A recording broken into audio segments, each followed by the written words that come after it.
Hello all, ഞാൻ Pranav Vikas 4C പഠിക്കുന്നു. ഇന്ന് ജൂലൈ 21 ചാന്ദ്രദിനം.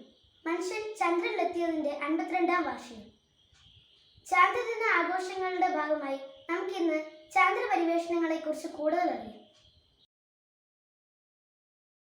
ആകാശത്തെ അമ്പിളിമാമൻ നമുക്ക് ഓർമ്മ വെച്ച നാൾ മുതൽ കൗതുകമുണർത്തുന്ന ഒന്നാണല്ലോ.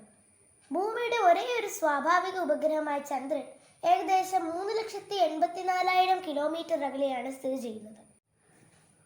1960-കൾ ലോകമഹാശക്തികളായ അമേരിക്കയും റഷ്യയും തമ്മിൽ നിരന്തരം ചാന്ദ്ര വിക്ഷേപണങ്ങളിൽ തികഞ്ഞ മത്സരം നടക്കുന്ന കാലം. റഷ്യയുടെ ലൂണ സാറ്റലൈറ്റുകൾ ചന്ദ്രനെ വലം വയ്ക്കുകയും ചന്ദ്രനിൽ ഇറങ്ങുകയും ചെയ്തു. അമേരിക്കയും ഒട്ടും വിട്ടുകൊടുത്തില്ല. മനുഷ്യരെയും വഹിച്ചുകൊണ്ട് അമേരിക്കയുടെ അപ്പോളോ 11 ചന്ദ്രനിലെത്തി. അങ്ങനെ ആദ്യമായി മനുഷ്യൻ ഭൂമി വിട്ട് മറ്റൊരു ആകാശഗോളത്തിൽ കാലെടുത്തു വെച്ചു. 1969 ജൂലൈ 21 അന്നാണ് Neil Armstrong, Edwin Aldrin, Michael Collins എന്നിവരുടെ സംഘം ചന്ദ്രനിലെത്തിയത്. നീൽ ആംസ്ട്രോങ് ചന്ദ്രോപരിതലത്തിൽ ഇറങ്ങിയ ആദ്യ മനുഷ്യനായി.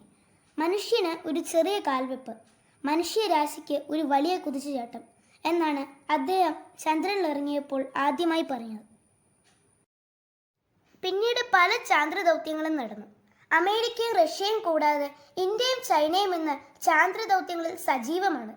ഇന്ത്യയുടെ ചന്ദ്രയാൻ 1, 2, മംഗൾയാൻ എന്നിവ ബഹിരാകാശ പര്യവേഷണത്തിൽ നമ്മുടെ വലിയ കാൽവെപ്പുകളാണ്. നീൽ ആംസ്ട്രോങ്ങിന്റെ വാക്ക് അർത്ഥവത്താക്കി ചൊവ്വയിലേക്ക് മനുഷ്യനെ അയക്കാനുള്ള പരിശ്രമങ്ങൾ ഇന്ന് നടക്കുന്നു. മാത്രമല്ല, സൗരയൂഥത്തിന്റെ വിദൂര കോണിൽ ഭൂമിയിൽ നിന്ന് 750 കോടി കിലോമീറ്റർ അകലെ പ്ലൂട്ടോയിലേക്ക് വരെ നമ്മുടെ പര്യവേഷണങ്ങൾ നീളുന്നു. നാം ഇന്ന് സ്പേസ് ടൂറിസം വരെ എത്തി നിൽക്കുന്നു. ഇതിന്റെയൊക്കെ തുടക്കമാണ് മനുഷ്യന്റെ ആദ്യ ചാന്ദ്രയാത്ര. മനുഷ്യൻ ഒരു ആകാശഗോളത്തിൽ ആദ്യമായി കാൽവെച്ച നാൾ ചാന്ദ്രദിനം. മാനവരാശി ഉള്ളിടത്തോളം കാലം നമുക്ക് അഭിമാനത്തിൻ്റെതാണ്, ആഘോഷത്തിൻ്റെതാണ്. Thank you.